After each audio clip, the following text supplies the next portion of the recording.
Kaip galvojate, kiek vis dėlto jūsų manimų yra lyčių?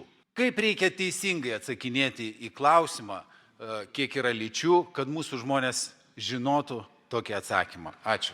Jūs puikiai žinote atsakymą į šitą klausimą. Biologijos kursą turbūt mokykloje esate išklausęs, jį yra išklausęs be abejonės ir švietimo ministras, ir manau, kad švietimo ministras gerai eina savo pareigas, o kad pasitaiko karts nuo karto kam nors užduoti provokacinių klausimų, tai aš galiu jūsų irgi paklausti, apie kokias lytis jūs kalbate, apie tas, kurios plaukia upėms Nerimi arba Nemunų žiemą, pavasarį.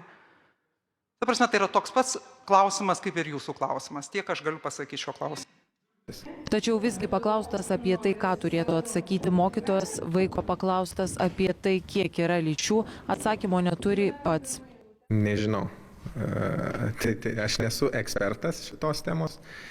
Jūs kaip kuruojantį švietimą atėjote į mokyklą, priejo mokinukas ir sakytų, gerbiama vicemerė, kuri kuruoja švietimą ir visą kitą, būkit gera, atsakykit man. Tai kokios yra lytis ir tarp kokių lyčių reikia tą lygybę išlaikyti? Ką jūs jiems atsakysit? Tyliai pasitrauksiu į direktorės kabinetą. Klausimas, manau, yra tikrai toksai, juoko dėliai, tai jeigu galima, baigime šitą posėdį, atsakysiu į ausį.